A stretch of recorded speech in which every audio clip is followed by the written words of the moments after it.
Mesdames et messieurs, bienvenue et merci de suivre les informations sur RTI 1. Voici les titres de cette édition.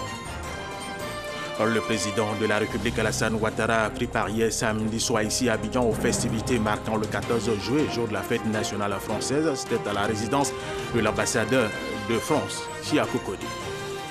Le fleuve Dia, dans la région du sud de Komoué, connaît une crue inhabituelle. À Boisseau, plusieurs quartiers sont inondés du fait de la montée des eaux. L'on enregistre de nombreux sinistres. Les deux barrages d'Ayamé reçoivent plus d'eau que prévu pour pallier cette situation. La CIE mène en ce moment même à une opération d'évacuation du trop plein d'eau reçue. Pour des raisons de sécurité, le district d'Abidjan a engagé une vaste opération de déguerpissement du site de Port-Boué, quartier abattoir. Au lendemain de cette opération, ceux qui occupaient les lieux sont confrontés à des conditions de vie difficiles. Le district soutient que ces populations avaient reçu plusieurs préavis d'expulsion. Nous en parlons dans quelques instants. Le magazine de ce dimanche va s'intéresser à l'entrée en 6e. Un nouveau système est mis en place par la direction de l'orientation et des bourses. Il s'agit de l'orientation en ligne. Le processus est lancé avec un opérateur de téléphonie mobile. Désormais, les parents d'élèves, par ce système, choisiront eux-mêmes l'établissement d'accueil de leurs enfants. Pour en parler, nous allons recevoir M. Jérôme Ayekoué. Il est le directeur de l'orientation et des bourses. Et c'est bien ça? Exactement, c'est ça. Bonjour, M. Alvassa. Merci. M. Ayekoué, merci également d'avoir accepté notre invitation. Et puis, tout de suite pour les échanges.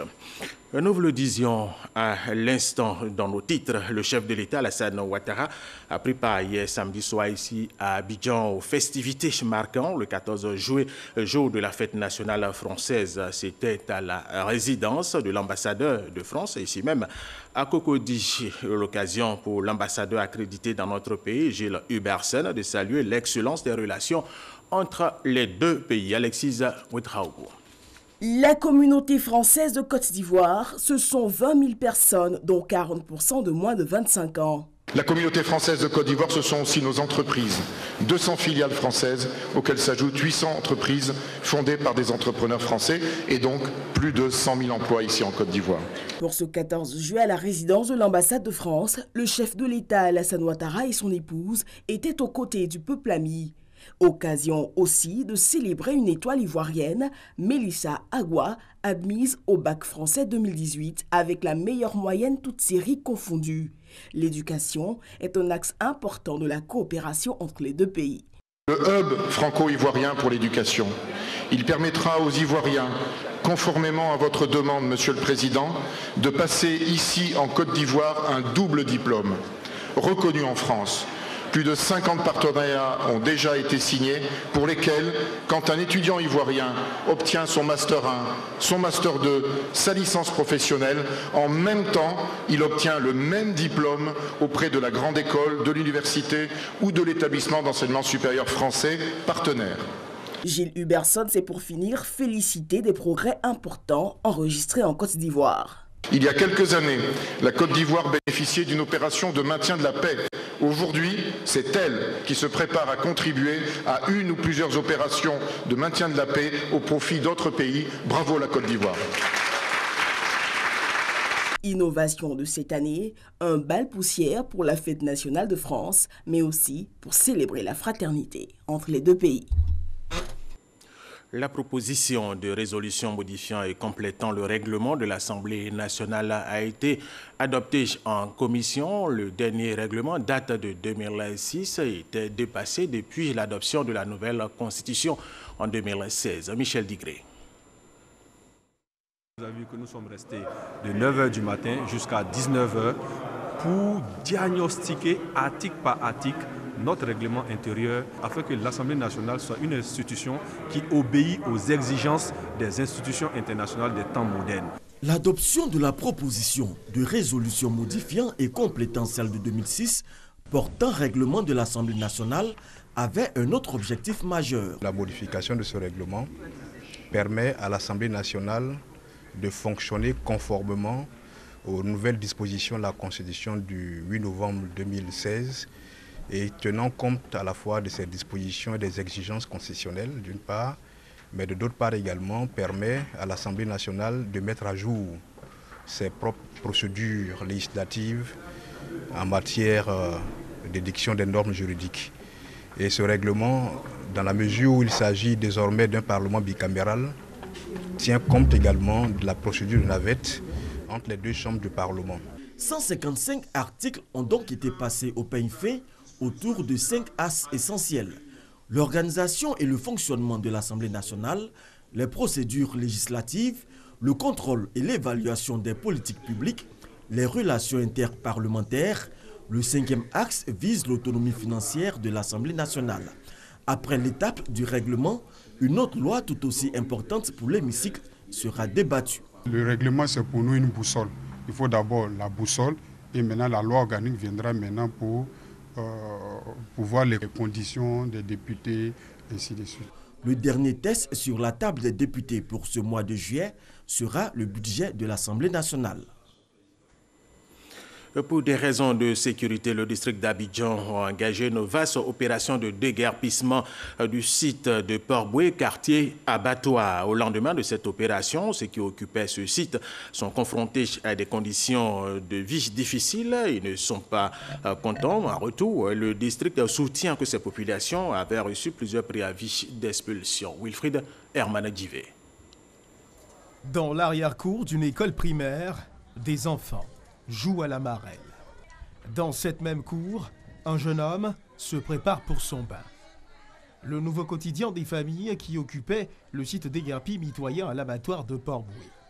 Une école primaire située non loin du site jadis occupé leur a ouvert ses salles de classe. Il leur faut désormais réapprendre à vivre en d'autres lieux. Certaines de ces familles, dans leur mouvement, avaient trouvé refuge dans un cimetière situé à proximité du terrain occupé. Les familles sont depuis quelques jours parties, mais des meubles et des abris de fortune témoignent encore de la présence humaine. Et si l'heure est venue pour certains de passer à autre chose, d'autres continuent encore de s'accrocher aux quelques pierres encore debout. Pour parer au plus urgent, les ex-résidents du site se sont constitués en collectif. Les populations ont été recasées dans 3 lieux différents. Nous avions recasé le nombre le plus important dans 3 différentes écoles. Et il y a un second groupe que nous avions recasé donc sur le terrain de football du quartier. Et il y a un autre groupe que nous avons recasé dans les différentes mosquées qui sont restées intactes, qui n'ont pas été déguerpies. L'autre groupe est donc ce groupe qui malheureusement a décidé de squatter au cimetière depuis la date de déguerpissement jusqu'à la date du 10.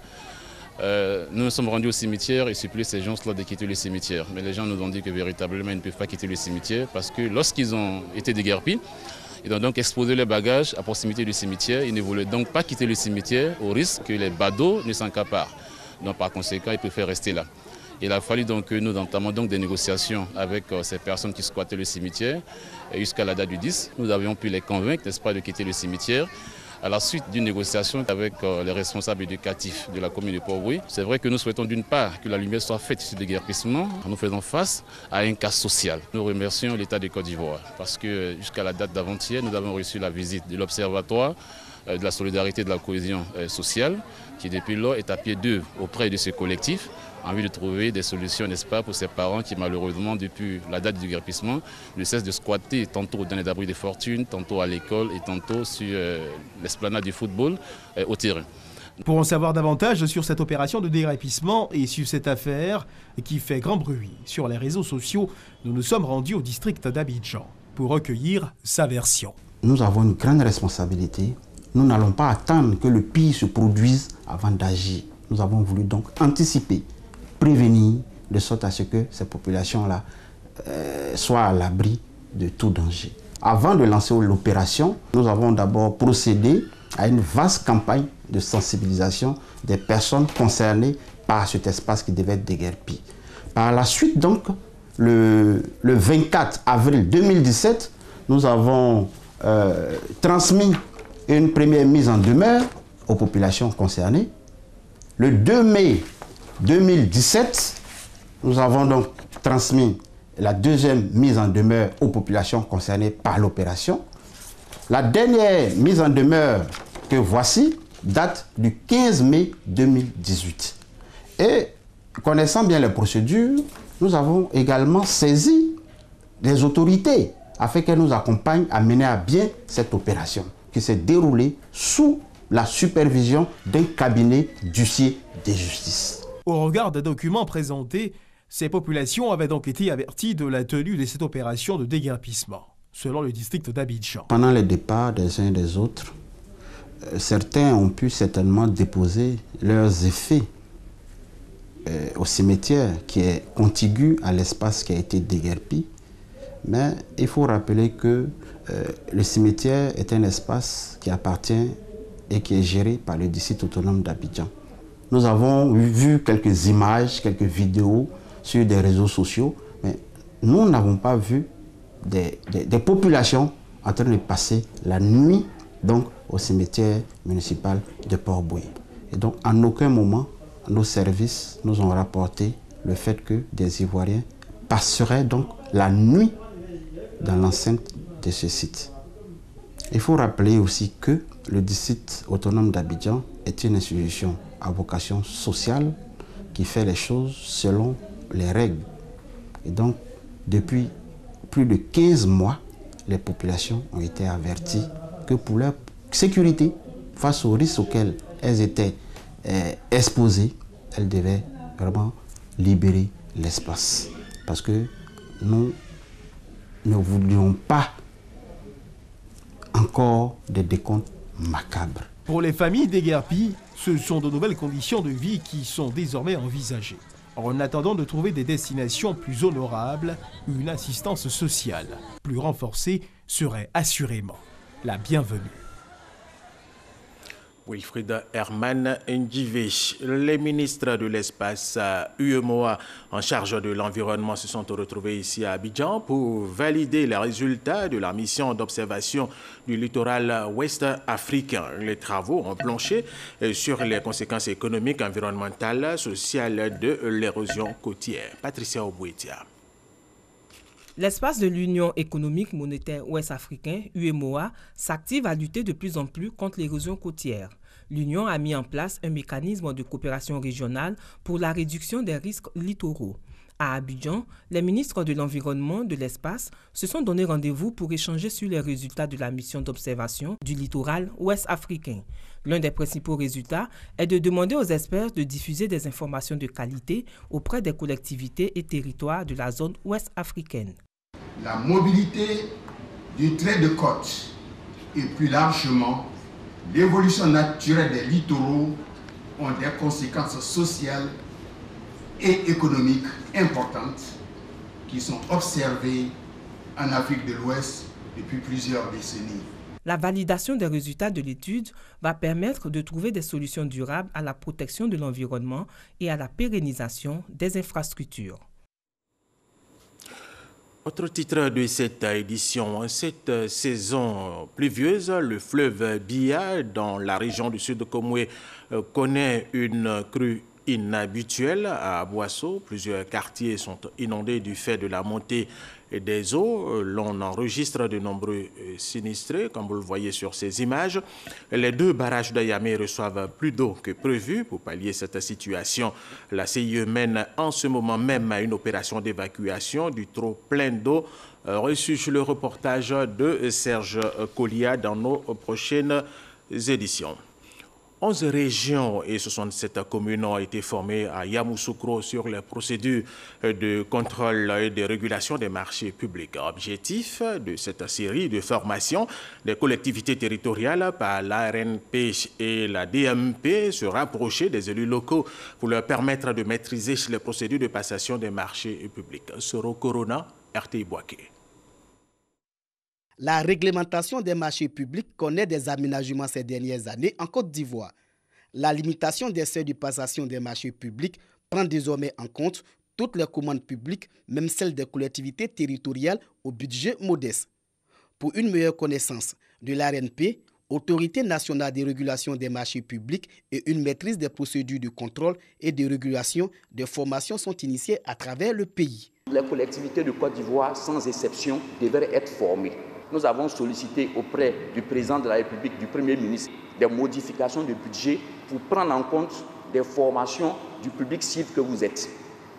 Ayam Sokrou, les élus et agents du 11 conseils régionaux et 67 communes sont à l'école.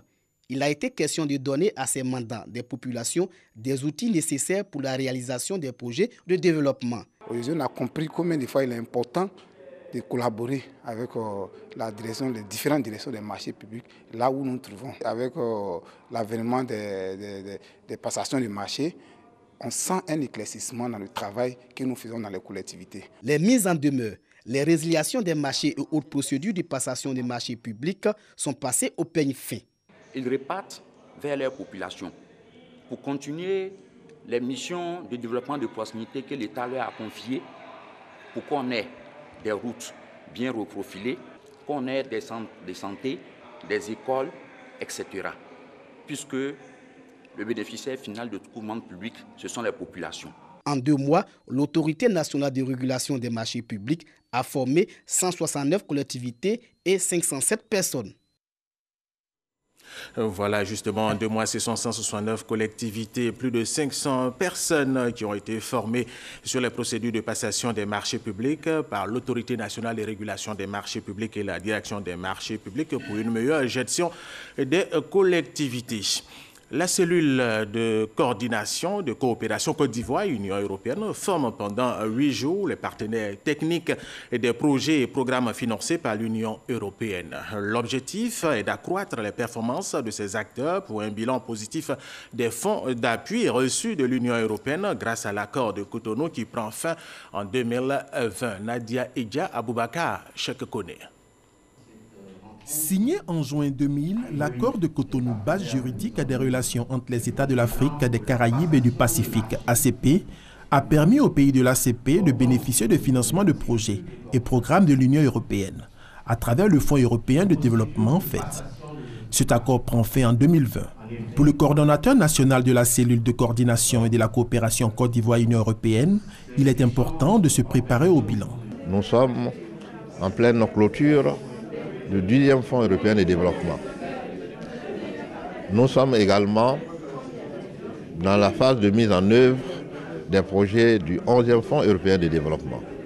Et nous sommes également, à l'instar de tous les autres États ACP, dans la phase de préparation, n'est-ce pas, de l'après-Cotonou. Il est bon de se préparer, n'est-ce pas, à faire un bon bilan de ce que nous avons reçu comme ressources. Pour relever le défi, les partenaires techniques du FED en Côte d'Ivoire seront formés durant 8 jours sur les procédures de passation de marché, la gestion administrative et financière des engagements et la gestion d'un devis de programme dans le cadre de la mise en œuvre des projets et programmes financés par l'Union européenne. Il est utile que nous puissions travailler sur la ressource humaine qui est au cœur, n'est-ce pas, de l'action. Il faut démystifier les procédures de l'Union européenne. Il faut donc de la formation. Il faut échanger avec les partenaires, il faut leur expliquer ce qu'ils doivent faire dans le cadre de la coopération et ce qu'ils ne doivent pas faire pour que nous soyons performants, que nous tirons le maximum de profit de cette coopération. En Côte d'Ivoire, plusieurs projets ont été financés par le FED. Il s'agit entre autres du projet d'appui à la filière manioc et maraîcher, le projet formation professionnelle et les projets en énergie 1 et 2, d'un coût global d'environ 120 milliards de francs CFA. La première édition de la tribune d'échange, les grandes conférences de fraternité matin autour du thème la planification familiale et un droit humain a été marquée par un panel qui s'est tenu au Conseil économique, social, environnemental et culturel. Elle a permis aux différents intervenants de situer l'importance de la planification familiale pour le développement de tout pays. Patricia Omouetia. À la table de séance des femmes, qui réagissent sur un sujet qui les préoccupe. C'est l'Afrique qui a décidé qu'en ce moment, ils ne sont pas en mesure de tirer profit de leur population qu'ils mettent au monde et qu'ils doivent faire quelque chose. C'est quelque chose inclut la planification familiale. 6 enfants, 10 enfants pour une seule femme aujourd'hui. Donc, qu'est-ce qu'il faut faire? Il faut choisir de faire en sorte que nous puissions avoir le contrôle sur les enfants que nous faisons. Vous l'avez compris, il s'agit de la planification familiale, thème principal des grandes conférences du groupe Fraternité Matin. Démarrant la série de communication, la représentante résidente de l'UNFPA en Côte d'Ivoire, Argentina Matavel-Pixin, a estimé qu'il faut ramener la personne humaine au centre du développement, ce qui ne peut se réaliser sans que la femme ne maîtrise sa fécondité.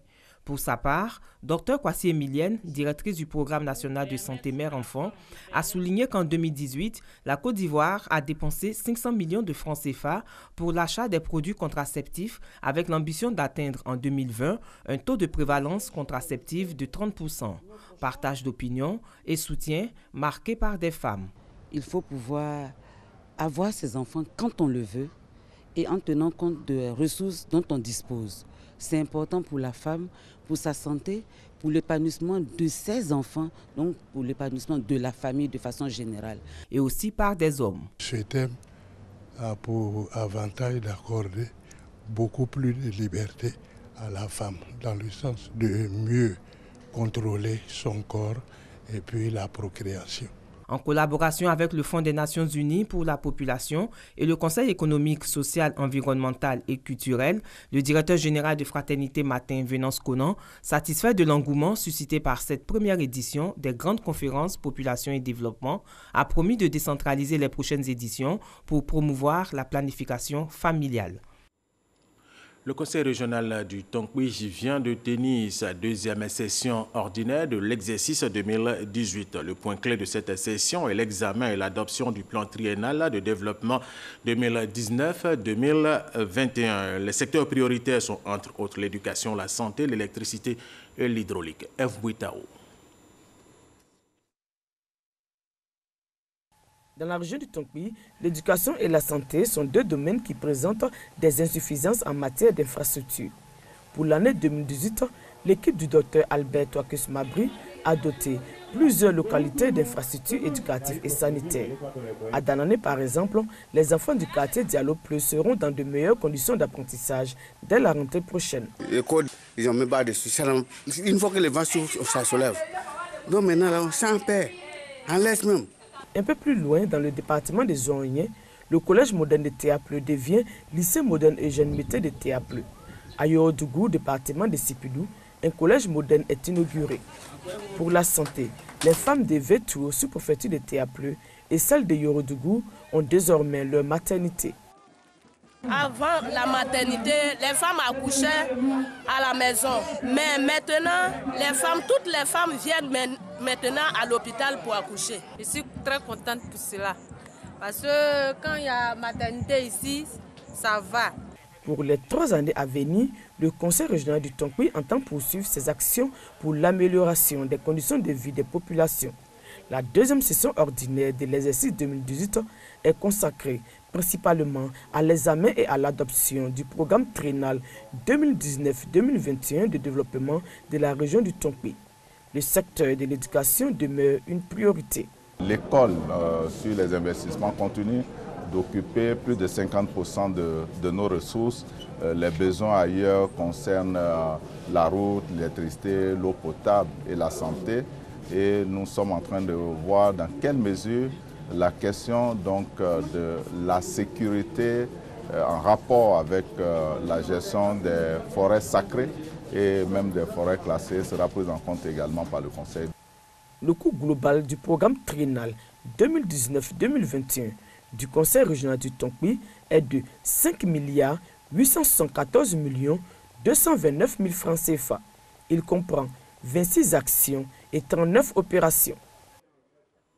Le professeur Sidibé Vali a animé une conférence sur le peuple don et un peuple de l'ouest de la Côte d'Ivoire. Une conférence pour parler de ses origines, ses rapports sociaux avec les autres peuples. Franck Kouadio.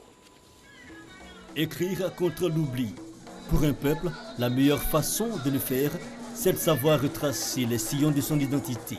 La chefferie Dan, peuple du Grand Ouest ivoirien, réussit l'exercice. Une conférence est initiée. Le thème « Tribu Dan, ses origines ». C'est en revisitant son histoire qu'on restaure et qu'on revigore son âme pour continuer à marcher en tant que peuple vers son destin avec plus de conviction et avec une détermination renouvelée. Parce qu'on sait où on va, puisqu'on vient de savoir d'où on vient. Si le présent s'inspire du passé, l'homme s'identifie à son passé. Orateur principal de cette rencontre, le professeur Vali Sidibé. Le retour à notre culture dépend de nous et de notre éducation. Pour lui, le peuple incarne certaines valeurs humaines, telles la bonté et l'intégrité. Il exhorte alors son auditoire à la rétrospection. Dans le système de cousinage à plaisanterie, il y a que si un dent a des problèmes, ou si l'enfant d'un dent fait des gaffes, et il court, il va se réfugier chez un malinqué, le dent ne peut pas rentrer dans la cour et puis prendre l'enfant et le frapper. Ça fait partie de nos valeurs intrinsèques. C'est une organisation, une conférence pertinente, puisqu'elle permet à nos enfants de comprendre d'où nous venons et pour savoir ce que nous devons faire et où nous allons. Cette conférence sur l'identité dans un moment de rencontre et de renforcement de l'alliance apparentée. Les gourous du centre-ouest et les sénophos du nord sont venus apporter leur soutien à cette initiative.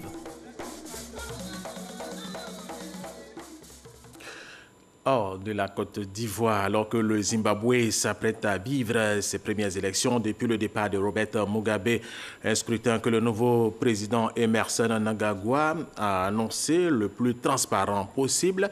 L'opposition dénonce déjà plusieurs manœuvres du pouvoir pour remporter ces élections. La dernière controverse a eu lieu vendredi dernier avec le vote anticipé des policiers et des militaires. Le général de division cadien Ouma Bikimo a été nommé hier samedi adjoint à l'état-major de la force anti-guiadiste du G5 Sahel qui combat les groupes islamistes armés dans la bande sahélo-saharienne. Il a été plusieurs fois chef d'état-major particulier au ministère de la Défense du Tchad. Le magazine de ce dimanche va s'intéresser à l'entrée en 6e, un nouveau système mis en place par la direction de l'orientation et des bourses. Il s'agit de l'orientation en ligne. Le processus est lancé avec un opérateur de téléphonie mobile. Désormais, les parents d'élèves par ce système vont eux-mêmes procéder à l'orientation de leurs enfants. Ils choisiront eux-mêmes l'établissement d'accueil de leurs enfants. Pour en parler, nous recevons M. Jérôme Ayekoué. Il est le directeur de l'orientation et de bourse. M. Ayekoué, merci d'avoir accepté notre invitation avant notre entretien. Nous allons suivre ce reportage de Sephora Zegui Pengene et Grâce Kando justement sur cette innovation qui permet aux parents d'élèves de choisir eux-mêmes l'établissement d'accueil de leurs enfants. Le ministère de l'Éducation nationale, de l'enseignement technique et de la formation professionnelle a développé un produit qui offre désormais la possibilité aux parents d'élèves de procéder eux-mêmes à l'orientation de leurs enfants admis en classe de 6e. Pour affecter leurs enfants, deux possibilités s'offrent aux parents.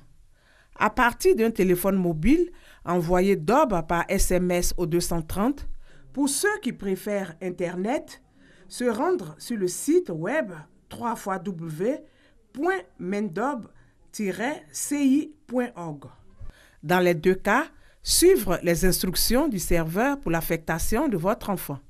Le lancement officiel de ce projet d'orientation en ligne et par téléphone des élèves admis en classe de 6e a eu lieu le jeudi 6 juillet dernier en présence de Kandia Kamara, ministre de tutelle.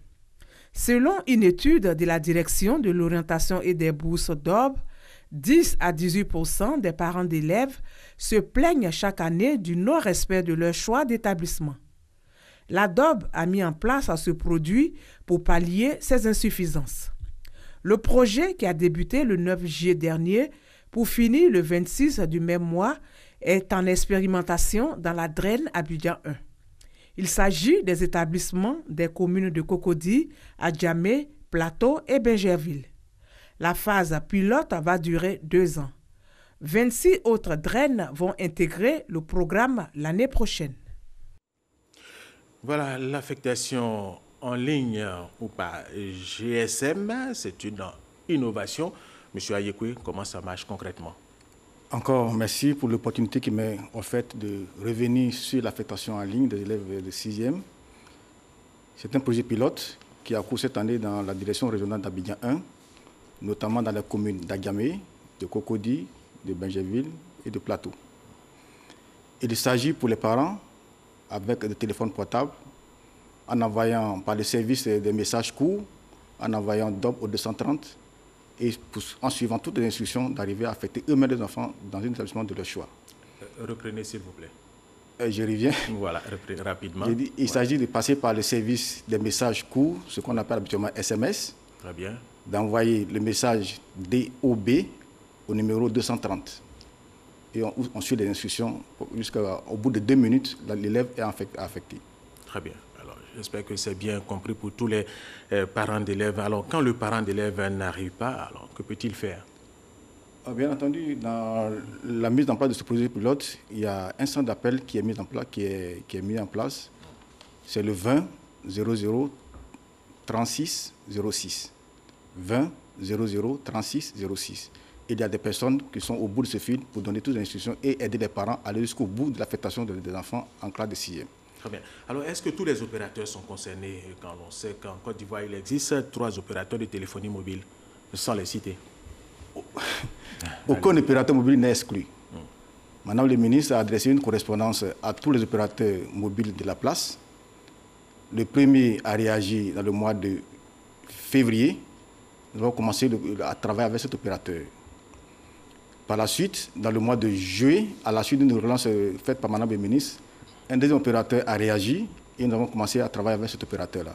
Donc, aucun opérateur n'est exclu. Mais pour le moment, c'est celui qui a été le premier à réagir. C'est avec celui-là que nous travaillons pour l'instant. Et pour connaître son nom, il faut aller justement sur votre site. Nous n'allons pas donner le nom ici. Pour connaître le nom de l'opérateur. Il suffit d'envoyer le 230 DOB 230 pour savoir quel est l'opérateur qui travaille pour le moment avec vous. Alors, comment expliquez-vous le choix de la draine d'Abidjan 1 pour la phase pilote? Il est très simple. La draine d'Abidjan 1 est un condensé de toutes les autres directions régionales. On y trouve toute la typologie d'établissements que nous souhaitons avoir. Les établissements agents spécifiques, les établissements d'excellence et les établissements à statut commun. Donc, ces 3 types d'établissements sont regroupés dans la draine d'Abidjan 1. Et pour mémoire, il faut savoir que l'inscription en ligne a débuté avec le même opérateur et dans la draine d'Abidjan 1. Très bien. Alors, en attendant, que font les autres parents d'élèves dans les autres localités du pays? C'est un projet pilote qui mène ce projet d'automatisation de l'affectation en ligne et la méthode traditionnelle. Donc, nous avons ouvert l'affectation en ligne jusqu'au 26 juillet. Au terme des 26 juillet, la plateforme sera fermée et tous les élèves qui n'auront pas pu être affectés seront gérés à Yamoussoukro dans le cadre de la Commission nationale d'orientation. Alors justement, et cela se fera pendant 3 ans, le temps de généraliser. Parce que cette année, c'est une seule direction régionale qui est prise en compte. Au thème de l'évaluation, par rapport aux difficultés qui se seraient posées, une réponse va être apportée à ces difficultés et l'année prochaine passera à 26 directions régionales. Et la 3e année, ce sera sur le plan national. Très bien. Alors, le processus est déjà lancé. Il est déjà lancé, il est en cours, déjà à mi-parcours. Quel bilan? C'est un véritable satisfait. Très bien. Au terme de 6 jours, c'est 36% de taux d'affectation que nous avons enregistré. Et les parents qui appellent demandent à ce qu'on passe directement à la généralisation. Parce que c'est un procédé qui leur permet, qui leur facilite la vie. En 2 minutes, l'élève est affecté au lieu de passer des mois à courir après une affectation. Parce qu'il faut retenir qu'au thème de la proclamation des résultats de la Commission nationale d'orientation, il y a une période qui est consacrée aux réclamations, qui nous prend facilement 1 à 2 mois. Et cela perturbe aussi la rentrée scolaire. Et avec ce nouveau mécanisme, ce sera du temps gagné et la rentrée scolaire peut se faire à temps opportun et les parents seront tous satisfaits. Alors, s'agissant des lycées d'excellence tels que le lycée Sainte-Marie de Cocody, est-ce que le processus est le même? Le processus est le même avec des critères différents. C'est-à-dire? Pour aller à Sainte-Marie, d'abord, il faut être une fille. Tout à fait. Il faut avoir au maximum 12 ans. Il faut avoir 152 points. Pour les classes de 6e. Hein. Oui, il faut avoir 152 points à l'examen du CEP. Très bien. Si les 3 conditions sont réunies, vous êtes éligible à l'affectation à Sainte-Marie. Je dis bien, vous êtes éligible. Alors, qu'en est-il des autres lycées d'excellence? Mami Adjoa Yamoussoukro, lycée Félix Houphouët-Boigny de Korogo, lycée classique de Bouaké, pour ne citer que ces lycées. Bon, le lycée classique de Bouaké, malheureusement, ne prend pas d'élèves en 6e. Mais le même principe que je viens de décrire est identique pour le lycée Mami Adjoa et pour tous les lycées d'excellence de Côte d'Ivoire. Quand on va arriver dans les directions régionales qui abritent ces lycées-là. Le lycée Félix Houphouët-Boigny de Korogo et les MPT. Les MPT n'est pas sous notre responsabilité. Ah, très bien, d'accord. Alors justement, question en tout cas intéressante pour moi, le coût du processus. En termes de coût, réellement, il n'y a pas de coût. Il suffit d'avoir des crédits. Combien d'unités? Au moins 200 francs de crédits d'unité. 200 francs seulement sur son portable pour effectuer l'opération. Ce n'est pas par transfert d'argent, non. Il s'agit d'avoir des crédits sur son téléphone portable à concurrence de 200 francs pour être capable d'opérer l'affectation de son enfant jusqu'à son terme. Alors, que gagne le ministère de l'Éducation en retour? Vous-même, qu'est-ce que vous gagnez? Le ministère, y compris moi, gagne beaucoup, mais pas en termes de financiers comme on aurait cru du moins. Ici, nous gagnons en efficacité. Nous gagnons en temps par l'amélioration aussi de la qualité des prestations que nous fournissons à la population. Pour mémoire, l'opérateur qui a commencé l'activité avait demandé 500 francs. Et avec l'appui de l'inspection générale, sur instruction de Madame le ministre, nous avons négocié pour faire passer la facture à 200 francs. Donc il n'y a pas de réversion ni de reversement de droits à l'éducation nationale dans ce projet.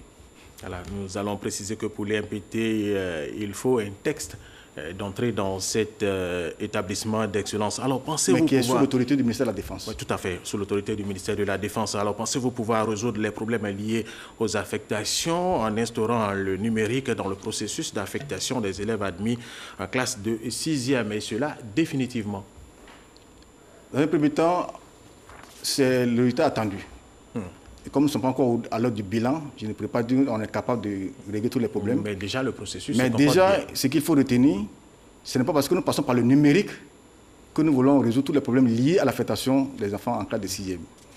Le numérique fait partie de l'évolution de la société et les éléments de la société doivent évoluer avec la société. C'est pourquoi nous avons emprunté cette voie pour être en harmonie avec la société actuelle. Et l'ancienne méthode? Elle demeure. Qu'est-ce que vous en faites? Oui. Elle demeure. Oui. Elle demeure. À la longue. Elle demeure jusqu'au terme des 4 années pour que ce soit de l'histoire. Alors, est-ce que l'ancien système a échoué? C'est comme ce que je viens de dire. On ne parlera pas d'échec. Il s'agit d'évolution de la société. À un moment donné, en fonction des réalités de la société, nous avons fonctionné d'une façon. À l'heure actuelle, la société connaît une migration. Nous migrons avec la société. Alors, oui, très bien. Donc, à partir d'Abidjan, lorsque nous allons finir avec la draine 1, au niveau du district d'Abidjan, ce sont les autres régions qui vont... Alors, comment est-ce que vous allez procéder au niveau de ces régions? Est-ce que vous allez envoyer des spécialistes, des experts de votre département pour informer les établissements, informer les parents d'élèves? Quel type de communication? Dans un premier temps, nous allons avoir des rencontres directes avec les parents d'élèves. Très bien. Avec toute la communauté éducative de chaque région. Sur toute l'étendue du territoire. Très bien. Pour les directions qui seront identifiées. Et par la suite, il va y avoir des sessions de formation en direction des acteurs d'orientation en région pour aider les parents qui seraient confrontés à des difficultés d'affectation en ligne, pour les aider à réaliser l'activité. Deuxièmement, nous allons continuer, comme je l'ai dit, à faire cohabiter les deux pratiques, la pratique traditionnelle, entre guillemets, et la pratique en cours. Au bout de la 4e année, quand on fera le bilan et que les choses seraient stabilisées, nous allons laisser la main carrément aux parents d'élèves pour affecter les enfants et laisser les directeurs régionaux de sorte à gérer les stocks d'élèves qui n'auraient pas pu être affectés au thème de l'opération. Monsieur Ayeko, il y a des localités où il n'y a pas Internet. Il ne s'agit pas d'Internet, il s'agit de téléphone portable, c'est des GSM. Oui. Il n'y a pas de connexion Internet. Même pas des localités, des villages, des petites villes, des sous-préfectures. Je doute fort. Sinon, il y aurait eu des élèves qui ne seraient pas inscrits en classe depuis 2012. Parce que depuis 2012, le ministère expérimente l'inscription en ligne et aucun élève n'est resté à la touche. Cela suppose que les parents sont habitués à l'utilisation du téléphone portable de cette façon, et c'est pourquoi nous avons pris cette méthode-là pour affecter les enfants. Donc je ne crois pas... Et si le réseau est défaillant, il faut patienter. Bon, on ne peut pas le prévoir, mais cela peut arriver. Cela peut arriver, mais comme ce n'est pas inscrit dans le temps, dans tous les cas, comme je l'ai dit, les directeurs régionaux auront la responsabilité de faire face aux problèmes qui se poseront dans leurs régions respectives. En tout cas, ça va se faire sur place. Alors, pour les établissements d'excellence, nous en avons parlé à l'instant. Comment ça va se faire, l'inscription? Est-ce que ce sont les premiers qui vont être inscrits? Parce qu'il y a une limite, il y a un nombre. Tout le monde voudra avoir son enfant au lycée Sainte-Marie de Cocody, son enfant qui remplit naturellement les conditions. Plusieurs enfants peuvent remplir ces conditions au lycée Houphouët-Boigny de Korogo, etc., etc. Alors, que faire? Merci, je reviens encore sur la préoccupation. J'avais décrit les conditions à remplir pour aller au lycée Sainte-Marie. J'exagère un peu, supposons qu'il y ait 1000 enfants qui satisfont à ces conditions. S'il y a 100 places, ce sont les 100 premiers qui arrivent qui seront satisfaits. C'est plus simple que cela. Ce seront les premiers. On a dit il faut être une fille, il faut être âgé au maximum de 12 ans, il faut avoir au moins 152 points à l'examen de CEP. S'il y a 1000 enfants qui remplissent ces conditions et qu'il y a 100 places, ce sont les 100 premiers arrivés qui seront acceptés dans l'établissement. Ça ne se fera pas par ordre alphabétique. Alors là, pas du tout. Il faut être le premier à être inscrit. On ne peut pas prévoir que l'enfant de M. Ayekwe veuille s'inscrire au lycée Sainte-Marie. A priori, on ne peut pas le prévoir. Tout à fait. C'est dans la manifestation de l'intérêt direct par le parent qu'on peut savoir que le parent veut que son enfant aille à Sainte-Marie. Donc cet intérêt, c'est par l'empressement à réaliser l'affectation de son enfant. Il ne faut pas attendre. Je vous dis, il y a des établissements, nous avons lancé l'opération à minuit 30, à minuit 45, les capacités ont fait le plein. Tout à fait. Oula, ça veut dire que les Ivoiriens ils suivent justement votre site, alors que vous allez rappeler. C'est mendob-6 ci.org. Très bien, ce sera votre mot de la fin. Merci d'avoir accepté notre invitation. Vous avez autre chose à ajouter? Non, c'est moi qui vous dis merci au nom de Madame la ministre de l'Éducation nationale d'enseignement technique pour nous avoir autorisé à venir parler à la nation pour cette innovation. Et la RTI qui vous a permis d'être là ce dimanche. Voilà, nous allons rentrer en contact juste à côté avec l'équipe de RTI Sport. Bonjour Joël Amos Badi. Est-ce que l'équipe de RTI Sport est prête pour la retransmission de cette finale de la Coupe du Monde 2018 en direct sur RTI 1? Voilà, ça, l'équipe de RTI Sport est plus que prête. Les petits plats ont été mis dans les grands pour offrir un très très bon moment à nos chers téléspectateurs. L'aventure a commencé, on le sait, depuis le début de cette compétition. 31 matchs déjà vécus en direct. Le 32e, c'est aujourd'hui. Et dans ce 32e match, évidemment, c'est le match final. C'est la finale qui va opposer la France à la Croatie. Et je ne serai évidemment pas seul. Vous serez avec vous aussi, chers téléspectateurs, des consultants. On va prendre le temps de décortiquer cette rencontre et de vous faire vivre au mieux ce match et surtout donner encore plus de valeur à ce qu'on a offert à ces deux gagnants qui, grâce à la RTI, se sont rendus en finale pour assister à cette finale, sont rendus à Moscou pour suivre en direct cette finale. On aura le temps de vivre tout cela en votre compagnie dans quelques instants seulement. Justement, Joël, vos invités sont là, je les ai vus à l'instant. Est-ce qu'ils pourraient rapidement nous donner leur pronostic sur cette finale France-Croatie, rapidement? C'est un sport, un exercice qu'il n'apprécie pas beaucoup. Donc Kalou Bonaventure est avec nous. Oui. Et puis également Dago Charles. Il a demandé à Alvorassa un pronostic. Vous n'aimez pas, mais vous allez vous y mettre. Quand moi j'essaie, j'y arrive pas. Dago. Écoutez, je pense que c'est du 50-50. Pour moi, victoire de la France ce soir. Voilà, victoire de la France selon Dago. Et Kalou. Pareil, selon les éléments qu'on a à notre disposition, selon ce qu'on a vu depuis le début de la compétition. Victoire de la France. Voilà, vous comprenez pourquoi ils ont un peu de bleu dans leur couleur de ce qu'ils portent aujourd'hui. On aura le temps d'en parler, Alvorassa. Justement, on a tout compris. Ils sont pour la France. Alors, merci Joël, fin de cette édition. Ne partez pas. Restez sur RTI 1 pour suivre en direct la finale de la Coupe du Monde France-Croatie.